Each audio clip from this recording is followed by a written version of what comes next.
Orang pintar ini dia tidak minta apa-apa, jadi dia bilang roh-roh jahatnya itu udah masuk sampai darah saya gitu. Jadi darah saya itu dipenuhi dengan yang negatif. Setelah itu saya itu melihat makhluk halus. Jadi di mana-mana ada. Jadi saya ketakutan. Ya udah mereka mengganggu saya terus itu saya sangat tidak nyaman dan sangat stres. Saya itu seperti ular, rambat ke itu yang dibakar itu. Dengan mulut saya itu keluar kata-kata kalian bakar rumah saya. Sahabat Solusi, tidak ada lembah yang terlalu dalam untuk kasih Tuhan menjangkau setiap kita. Dan hari ini mari kita ngobrol bersama-sama dengan Ibu Mimi Cui. Halo Ibu Mimi. Apa kabar? Shalom, apa kabar? Shalom. Baik. Terima kasih Ibu Mimi di tengah kesibukannya mau hadir ke Iya. Solusi untuk ngobrol bareng. Iya, sama-sama. Iya. Ternyata kisah yang akan Ibu Mimi ceritakan ini momen di mana Ibu Mimi barusan melahirkan. Iya, benar. Apa yang terjadi hari itu, Ibu? Saya melahirkan anak saya yang kedua. Dan setelah melahirkan dari rumah sakit itu pulang ke rumah. Karena kita itu keluarga dokter, jadi hari ini melahirkan, besoknya langsung pulang. Jadi rawatnya di rumah. Jadi jam 6 sore itu saya merasakan nggak enak. Badan saya nggak enak, terus demam. Habis itu jam sorenya itu tiba-tiba mau muntah. Terus ya refleks saya muntah. Muntahnya itu darah. Darahnya itu gumpalan ada dan segar. Selang nggak berapa lama muntah lagi. Jadi 3 kali. Setelah itu hasil pemeriksaannya itu mereka terkejut. Nah, AFP saya itu sangat tinggi. Itu adalah cancer marker. Oke. Cancer marker. Kayak untuk mengetahui ada mungkin bibit-bibit atau benih-benih cancer. Iya. Jadi itu 18.000. Normalnya itu adalah 0,2. Jadi orang Purworejo, karena suami saya adalah dokter, orang Purworejo itu langsung telepon bilang, dokter, ini ibu ini kayaknya dalamnya itu sel kankernya itu sangat tinggi. Terus besoknya atau lusanya ipar saya datang. Ipar saya bilang, ini biasa Mimi ini waktu hamil sampai melahirkan itu baik-baik aja. Sehat-sehat aja. Kenapa bisa tiba-tiba seperti itu gitu. Hari itu kan ibu baru melahirkan ya. Dan ibu berkata bahwa suasana sangat mencekam. Iya. Sebagai seorang ibu yang baru melahirkan seorang anak-anak kedua, apa yang ibu rasakan hari itu? Saya sangat sedih. Saya nggak tahu mau lakukan apa gitu. Anak saya nggak ada yang jaga. Akhirnya anak saya ini karena nggak ada yang jaga, nggak ada yang apa, akhirnya kita bawa dijagain sama orang lain gitu. Jadi ada juga mama mertua saya itu ada ya nanya-nanya gitu. Jadi orang ini bilang gini, anak saya itu bawa panah waktu setelah dia keluar dari melahirkan, dia bawa panah. Jadi itu panahnya itu memanah saya itu. Jadi kalau bisa anak itu dikasih orang, ya saya nggak mau lah. Anak saya dikasih orang. Itu saya itu udah sedih banget itu. Nah, di tengah kesedihan itu apa yang akhirnya membuat Ibu Mimi ini oke, mari kita pergi ke orang pintar. Kenapa hari itu tidak mengambil jalan medis? Apalagi Ibu berkata bahwa suami Ibu adalah seorang dokter gitu. Iya. Saya pasrah. Jadi dibawa saya pasrah aja gitu. Orang pintar ini dia tidak minta apa-apa, dia tidak baca-baca mantra, dia pokoknya tidak seperti orang pintar. Dia hanya duduk, dia cuma bilang, ayo kita salaman. Sekali salaman, tangan saya langsung lengket ke tangan dia. Saya mau ini nggak bisa. Mau tarik nggak bisa. Nggak bisa. Jadi dia bilang roh jahatnya itu yang apalah istilahnya nggak tahu. Itu udah masuk sampai darah saya gitu. Jadi darah saya itu dipenuhi dengan yang negatif. Akhirnya saya itu merasa sembuh. Enakan badannya? Enakan. Oke. Tapi setelah itu saya itu melihat macam-macam. Setelah hari pertama bertemu itu? Setelah besoknya saya itu lihat semua makhluk halus. Jadi di mana-mana ada. Oke. Jadi saya ketakutan. Jadi saya itu kalau sore itu ya udahlah. Pokoknya ketakutan. Malam itu juga nampak datang gitu kan. Jadi saya itu bingung dan ketakutan. Jadi ya bolak-balik ke orang pintar itu. Lalu ketika ibu kembali ke orang pintar tersebut dan berkata bahwa ibu takut melihat ini dan itu gitu. Apa yang dilakukan oleh dia? Nggak ada. Duduk aja. Jadi setiap sore kira-kira jam 5 lewat gitu saya harus ke tempat dia. Duduk aja sampai jam 1 malam. Duduk saja sampai jam 1 malam? Ya, di situ. Nanti baru pulang. Jadi itu waktu itu setelah lewat saya nggak diganggu. Saya pulang. Oh, jadi intinya seakan-akan ibu berlindung bersama dia gitu ya? Iya, begitu. Jadi di situ ya ngobrol aja selama 2 tahun itu. Setiap hari? Setiap hari. Wow. Itu kan perubahan secara secara batin ya mungkin ya, secara jiwa mungkin ya. Ibu Iya. jadi suka melihat Iya. hal-hal yang aneh-aneh Iya. gitu ya. Nah secara fisik apa yang ibu alami? Kan ibu datang karena sakit fisik hari itu. Membaik.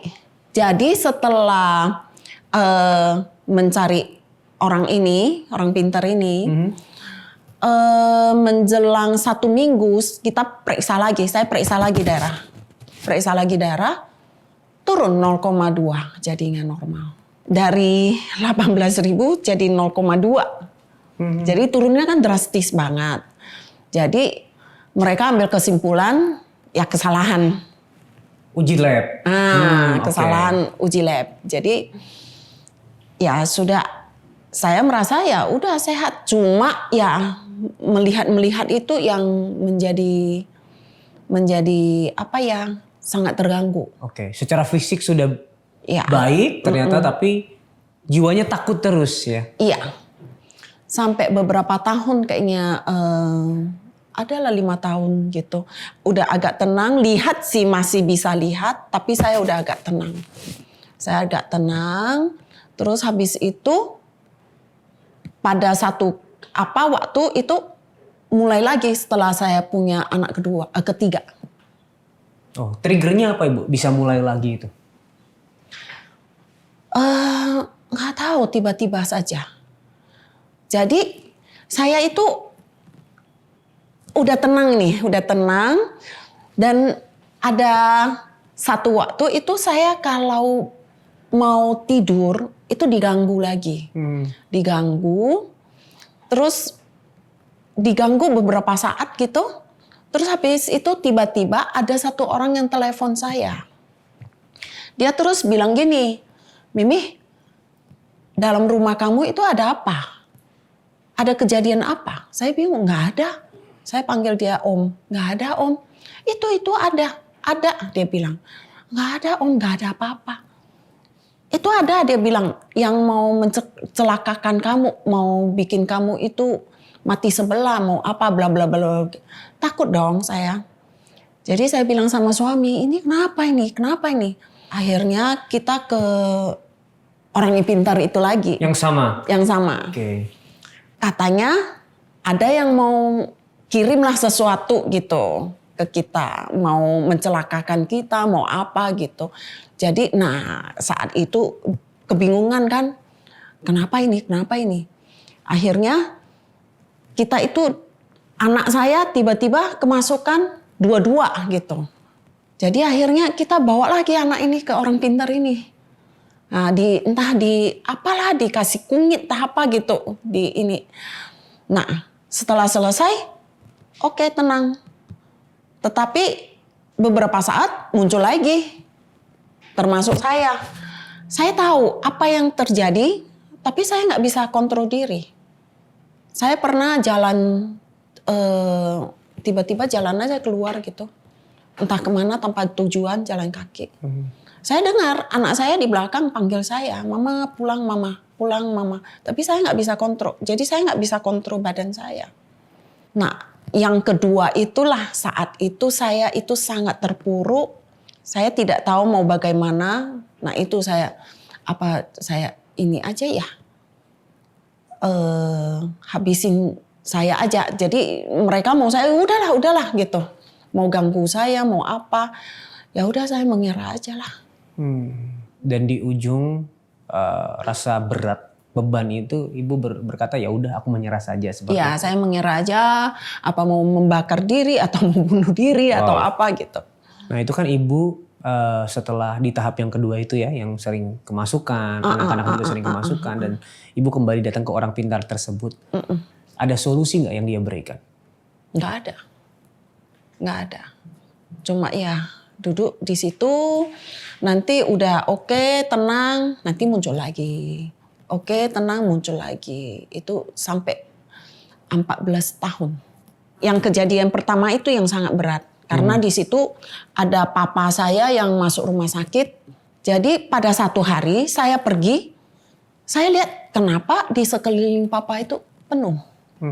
Penuh dengan roh-roh di situ. Jadi penuh semua. Saya bingung. Kok begitu? Ternyata sebelum saya datang, ada family yang datang, mereka bakar-bakar jimat di situ. Maksudnya supaya kesembuhan papa gitu. Tapi itu rupanya itu melepaskan roh-roh yang nggak benar gitu di sekitar situ. Jadi sejak itu saya tidak boleh lagi mengunjungi papa sampai papa meninggal. Itu yang saya sangat sesali dalam hidup saya.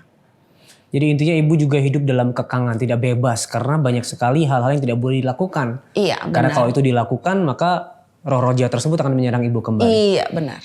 Dan bisa disimpulkan berarti bahwa orang pintar tidak bisa memberikan solusi. Iya, Maksudnya, benar. jalan yang kelihatannya kayaknya mulus, bisa membawa kesembuhan fisik, tapi ternyata itu justru membawa ke kehancuran yang lebih dalam. Iya, benar. Dan hari ini kita belajar sahabat solusi bahwa jawaban satu-satunya, solusi satu-satunya, jalan satu-satunya adalah datang kepada Tuhan. Jadi jika hari ini sahabat solusi sedang mengalami masalah yang begitu berat, beban yang begitu berat, jangan datang ke yang lain, datanglah kepada Tuhan, berdoalah, bersandarlah dan berserulah kepada Tuhan. Namun jika hari ini kamu bingung bagaimana harus berdoa dan rindu untuk didoakan, kamu bisa menghubungi nomor yang ada di bawah ini. Kami siap mendengarkan cerita kamu dan mendukung perjalananmu di dalam doa. Kami tunggu ya. Nah, Ibu Mimi, kita lanjut pembicaraan kita.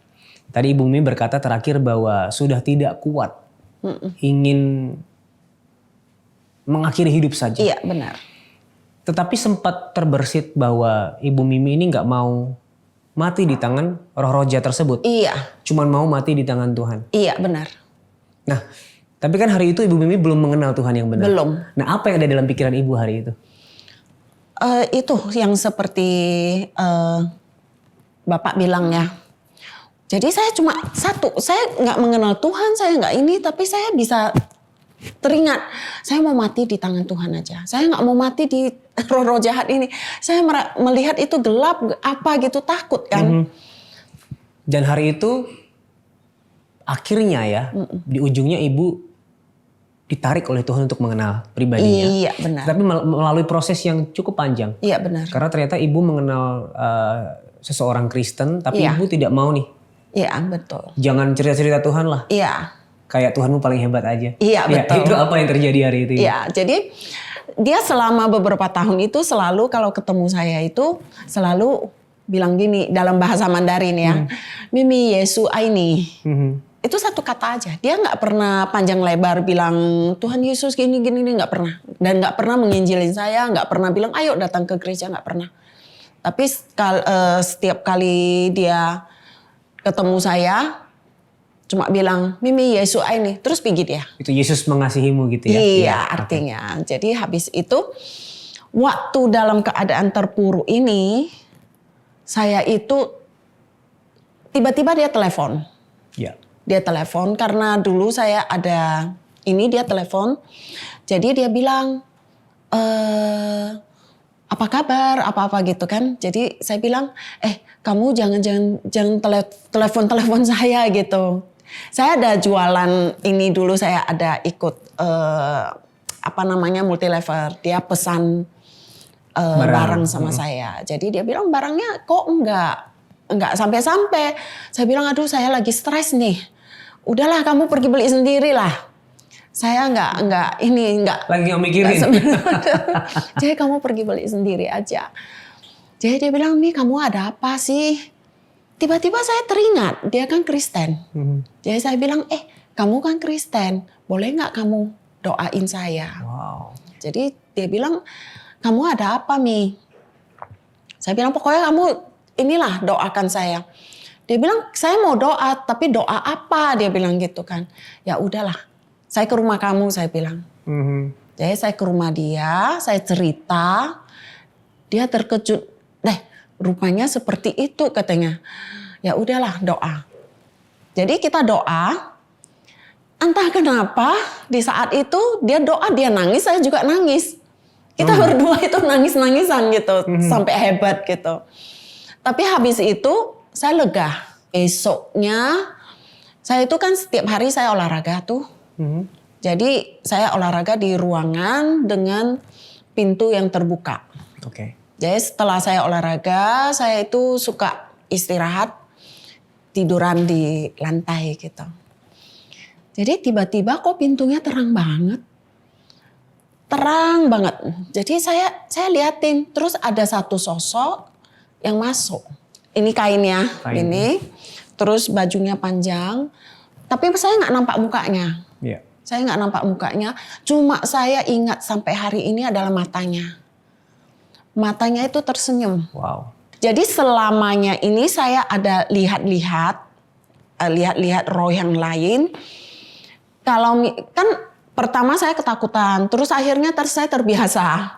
Jadi kalau lihat dia itu lihat saya gitu, saya liatin gitu, dia pasti gini. Tidak berani menatap mata. Gitu. Nah, ini saya liatin matanya. Dia tidak hindar. Dia cuma senyum. Senyumnya itu senyum. Saya merasa damai gitu, aman gitu. Terus dia datang ke saya, terus dia pegang kepala saya. Terus dia bilang gitu, jangan lupa ya berdoa. Habis itu hilang apa gitu. Saya bukan terbangun ya. Saya nggak tidur, saya nggak ini.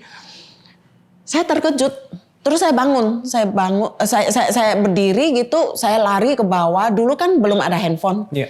Saya telepon teman saya, itu apa yang saya lihat? Saya bilang gitu. Saya kasih tahu gini. Apa ya itu ya? Dia bilang saya juga nggak tahu. Kamu rasa takut nggak? Saya bilang saya nggak rasa takut. Oke, saya panggil pendeta. Dia bilang gitu. Sebelum pendeta itu datang, saya teringat mertua saya itu ada Alkitab. Walaupun mertua saya itu bukan Kristen, saya teringat, saya bongkar, saya buka, saya ketemu di firman Tuhan di ayat Hosea. Dibilang, kembalilah kepadaku. Jadi saya kan bingung. Jadi akhirnya pendeta itu datang, pendeta itu doakan saya. Dia bilang, Ibu rasanya seperti apa waktu melihat itu? Apakah ada takut? Saya bilang enggak. Rasanya seperti apa? Saya bilang saya merasakan damai. Dan saya ada dapat ayat ini. Jadi dia bilang, kalau menurut ayat ini dia bilang, Ibu harus kembali ke Tuhan. Kalau enggak, saya nggak tahu nanti hidup ibu itu ke depannya itu seperti apa. Ini ibu dipanggil Tuhan. ayo kembali.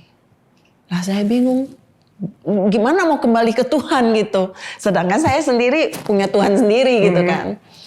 Saya merasa dulu yang saya sembah itu juga Tuhan gitu. Yeah. Mau kembali kemana gitu. Dia bilang enggak, Ibu coba ke ini, Tuhan Yesus, dia bilang. Jadi akhirnya saya dibawa ke gereja. Dan saya takut sama suami saya nanti bagaimana. Jadi saya ada telepon suami saya bilang, saya mau ke gereja, saya bilang gitu. Dia bilang, kalau kamu mau ke gereja, udah kita tidak satu jalan. Ya udah kita pisah aja. Sampai suami saya pulang, itu pun saya ke gerejanya itu curi-curi. Diam-diam. Diam-diam. Jadi di momen itu ibu sudah pergi ke gereja, diam-diam, tapi belum sepenuhnya memberikan hidup kepada Tuhan gitu ya? Iya. Belum dibaptis juga? Belum hari dibaptis. itu. Lalu momen apa yang terjadi di dalam masa-masa ibu ke gereja diam-diam itu? Akhirnya setelah sekian lama ke gereja, saya putuskan saya mau dibaptis. Tanpa tahu suami saya. Oke.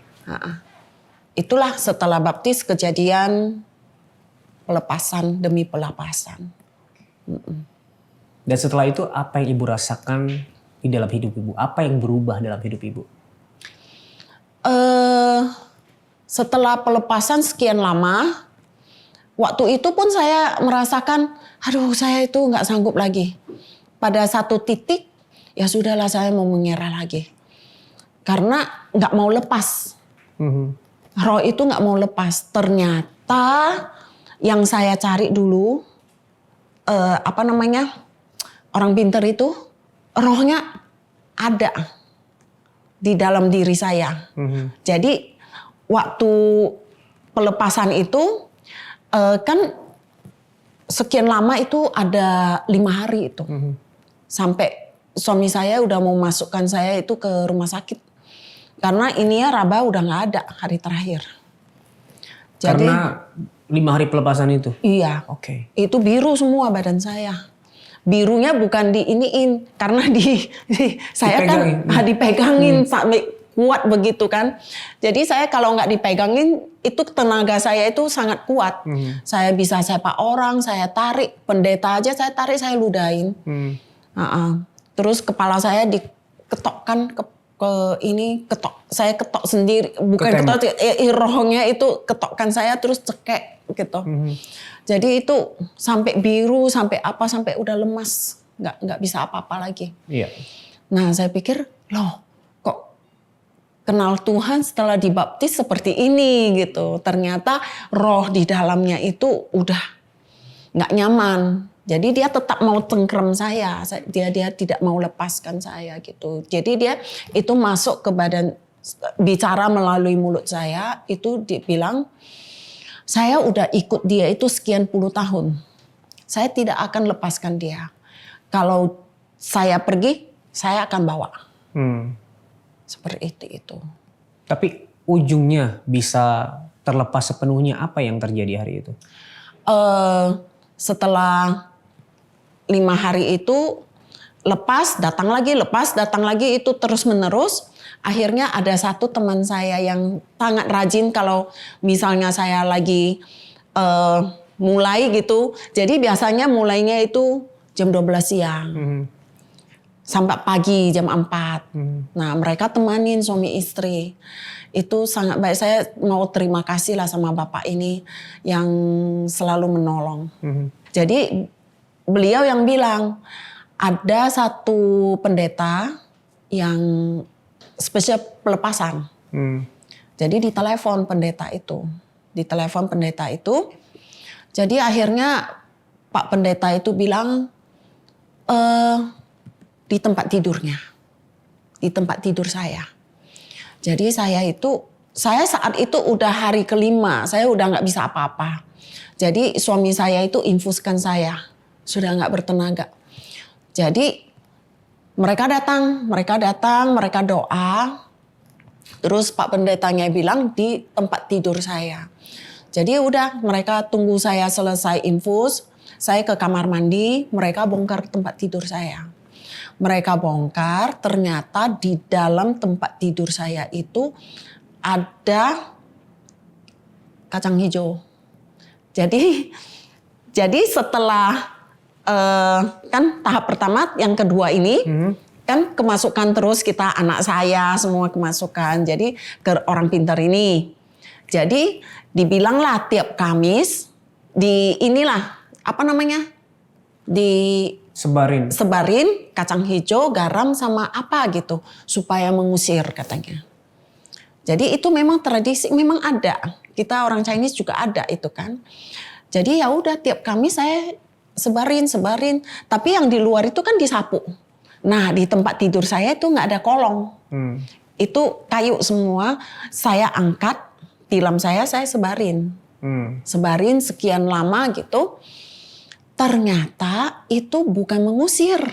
Ternyata itu membentuk sarang. Itu makanan dia. Jadi dia itu membentuk sarang di tempat tidur saya, makanya waktu udah pelepasan dia masuk lagi karena saya tidur lagi di tempat tidur itu. Akhirnya dibongkar semua, itu disapu jadi satu, mereka bakar. Waktu mereka bakar, saya di kamar mandi saya tumbang. Jadi ibu-ibu masuk dobrak kamar mandi, pintu kamar mandi saya dipakein baju, diangkat saya keluar. Nah, menurut cerita mereka, saya itu seperti ular. Rambat ke itu yang dibakar itu. Dengan mulut saya itu keluar kata-kata, kalian bakar rumah saya. Setelah itu selesai. Nah saya dengan tenang, itu saat itu suami saya udah mulai percaya karena dia lihat kejadian itu semua. 5 hari itu dia ikutin dan dia itu mulai percaya.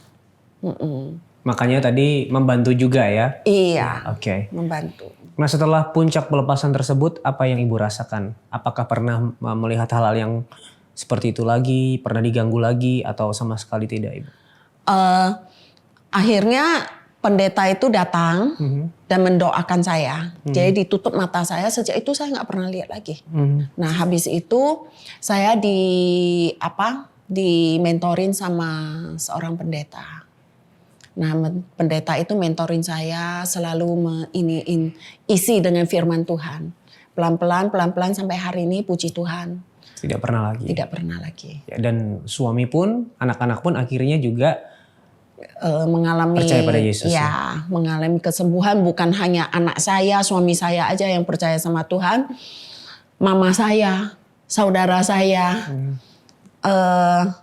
di sekeliling saudara sepupu saya, di sekeliling saya itu, karena melihat kejadian ini, mereka itu bisa percaya sama Tuhan dan datang kepada Tuhan. Satu-satu keluarga saya, saudara saya ada. Saya punya adik perempuan 2, punya abang 2. Itu mereka baptisnya itu per keluarga. Wow. Dan adik saya itu baptis, adik saya yang kecil juga baptis, dan nggak sekian lama keluarga mereka juga ikut semua. Puji Tuhan. Ya. Pada akhirnya Ibu juga belajar bahwa di momen desperate tadi ya, yang biasanya menolak perkataan teman tentang Yesus, tempat desperate itu, saat-saat yang tidak ada harapan itu, di sana Tuhan menjumpai Ibu ya. Iya benar. Oke. Nah Sahabat Solusi, hari ini kita belajar bahwa justru di saat-saat kekuatan kita habis, saat-saat kita desperate, disitulah Tuhan datang menjumpai kita dengan anugerahnya. Dan jika hari ini kamu sedang mengalami keputusasaan, sedang bingung harus kemana melangkah dan tidak ada jalan lain, datanglah kepada Tuhan dan kamu bisa menghubungi nomor yang ada di bawah ini. Kami siap untuk menemani kamu, mendengarkan ceritamu dan mendukung di dalam doa. Ingat, jangan ragu untuk melakukannya karena satu langkah kecil akan membawa perubahan yang besar di dalam hidupmu. Oke Ibu, kita lanjut sedikit lagi. Iya. Ya. Ibu kan tadi sudah belajar ya bahwa di tengah-tengah masalah datang kepada orang pintar. Lalu ada masalah lagi, kembali ke orang pintar itu tersebut. Pelajaran apa yang pada akhirnya Ibu udah dapatkan melalui hal tersebut?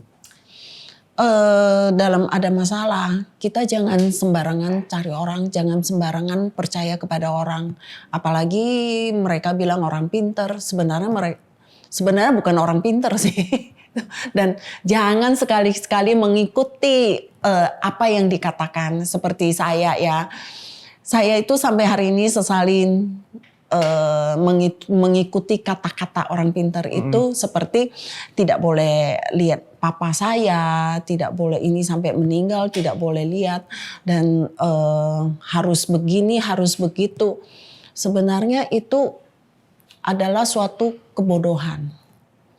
Tapi dalam saat ketakutan kita nggak pikir seperti itu.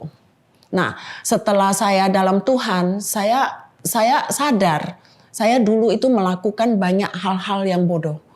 Nah, setelah saya ikut Tuhan, saya merasa bebas. Saya merasa seperti menghirup udara yang segar gitu. Yeah. Dan merasa yang harus kita cari itu adalah Tuhan. Yeah. Tuhan Yesus, bukan yang lain, bukan Tuhan-Tuhan yang lain. Nah, saya cari sekian banyak Allah-Allah lain.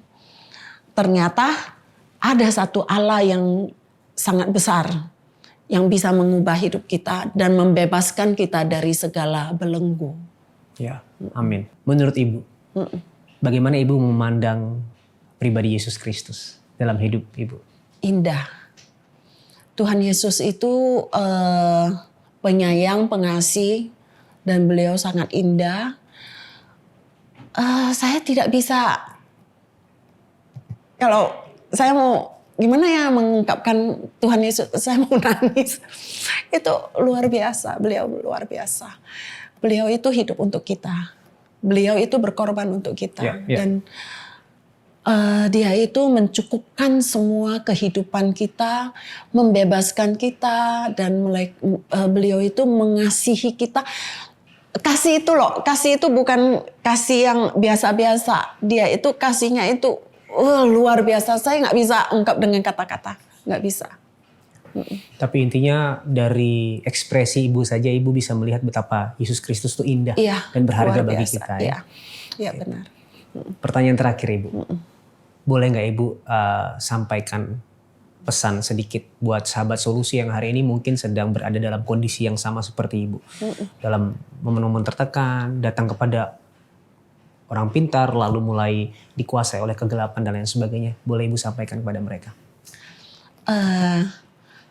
Teman-teman, dari pengalaman saya ini, saya hanya mau menasehati, jangan sembarangan percaya dan cari yang namanya orang pinter atau apa gitu ya, dan jangan menerima nasihat-nasihat dari sumber yang kita tidak jelas. Jadi datanglah kepada Tuhan. Satu-satunya jalan adalah ke Tuhan Yesus. Satu-satunya jalan yang bisa melepaskan kita dari masalah ini adalah Tuhan Yesus. Ya. Kadang-kadang kita melihat ya, seperti saya itu setelah datang ke Tuhan Yesus itu mengalami pelepasan demi pelepasan. Nampaknya sepertinya tersiksa dan susah, tetapi sebenarnya tidak. Itu Tuhan itu mau mensucikan kita, memurnikan kita dari segala yang jahat. Sehingga kita bisa menerima kasih-Nya yang sempurna. Seperti itu. Oke. Ibu Mimi terima kasih sekali lagi buat kehadirannya, buat kesaksiannya, buat ceritanya. Terima kasih. Biar terus Tuhan pakai untuk membawa kemuliaan bagi namanya bersama keluarga juga ya. Terima kasih. Saya terima kasih juga diberi kesempatan. Sama-sama. Sehat selalu Ibu Mimi. Ya, terima kasih. Nah, buat sahabat solusi, hari ini kita diingatkan untuk di dalam segala situasi apapun, kondisi apapun datang kepada Yesus, bukan yang lain. Dan hari ini saya mengundang sahabat solusi untuk sama-sama datang kepada Tuhan, di dalam segala masalah berdoa kepada Tuhan. Namun jika kamu bingung bagaimana harus berdoa, kami rindu untuk mendoakanmu. Kamu bisa menghubungi nomor yang ada di bawah ini. Kami siap untuk menemani perjalananmu, mendengarkan ceritamu dan mendukung kamu di dalam doa. Kami tunggu ya. Ingat, Tuhan Yesus sangat mengasihimu dan apapun permasalahanmu di dalam Tuhan, pasti ada solusi.